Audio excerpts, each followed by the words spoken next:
அனைவருக்கும் வணக்கம். இன்னைக்கு நான் ஒரு சின்ன மோட்டிவேஷனல் ஸ்டோரி சொல்ல போறேன். அதோட தலைப்பு பார்த்தீங்கன்னா, தன்னம்பிக்கை, விடாமுயற்சி, வெற்றி. இது பார்த்தீங்கன்னா, ஒரு சின்ன நாடு, ஒரு பெரிய நாடு இருக்கு. அது 2 நாட்டுக்கும் நடுவுல போர் வந்துகிட்டே இருக்கு. அடிக்கடி இந்த பெரிய நாடு சின்ன நாட்டுக்கிட்ட போர் செஞ்சுக்கிட்டே இருக்கிறாங்க. அப்ப சின்ன நாடு ரொம்ப கவலையில இருக்காங்க. எப்படி நம்ம இந்த பெரிய நாடு சமாளிக்க போறோம்? எப்படி நாம ஜெயிக்க போறோம்?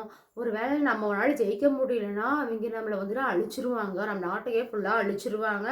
கொஞ்சம் நஞ்சம் யாராவது உயிரோட இருந்தாலும் அவங்கள அவங்களுக்காக அடிமைப்படுத்தி வச்சுக்குவாங்களே! நம்ம என்ன பண்றதுன்னு ஒரே யோசனையா இருக்காங்க. அப்ப திடீர்னு அந்த படைத்தளபதிக்கு ஒரு ஐடியா வருது. அவங்க என்ன சொல்றாரு, படை வீரர்கள் எல்லாத்தையும் கப்பல்ல ஏற சொல்றாங்க, எல்லா ஆயுதத்தையும் எடுத்துக்கிட்டு.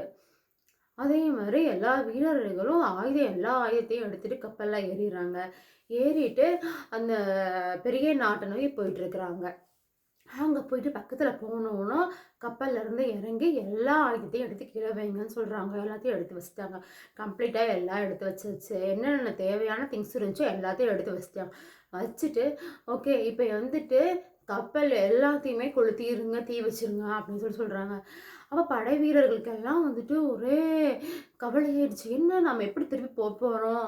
நம்ம போறதுக்கு வழி இல்லையே! எல்லாத்தையும் கொளுத்திட்டோம்னா என்ன பண்றது? அப்படின்னு யோசிக்கிறாங்க. நான் சொன்னத செய்யுங்க அப்படின்னு சொல்றாங்க.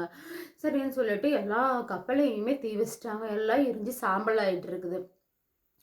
அப்போ இந்த படைத்தளபதி சொல்றாரு, "இப்ப நாம ஜெயிச்சு மட்டும் தான் ஆகணும். நம்ம ஒரு வேளை ஜெயிக்கலைன்னா நம்ம திருப்பி போறதுக்கு வேற எந்த வழியுமே கிடையாது. அதனால நம்ம ஜெயிச்சா மட்டும் தான் திரும்பி போக முடியும். நம்ம நாட்ட காப்பாத்த முடியும். நம்ம மக்கள காப்பாத்த முடியும்." அப்படின்னு சொல்றாங்க.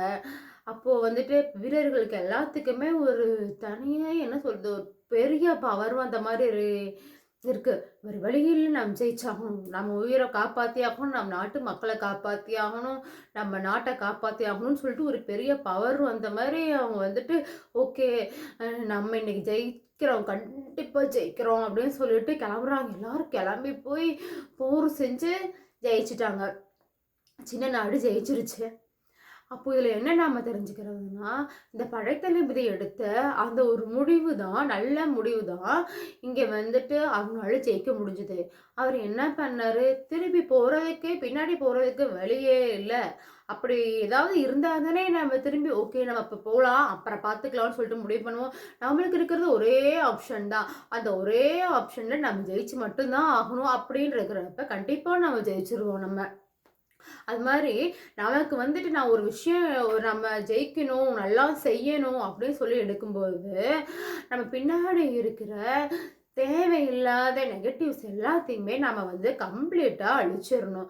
அத நம்ம அழிச்சா மட்டும் தான் நம்ம வெற்றிய நோக்கி போவோம். அப்பதான் நம்மளுக்கு எல்லாமே வெற்றி கிடைக்கும்.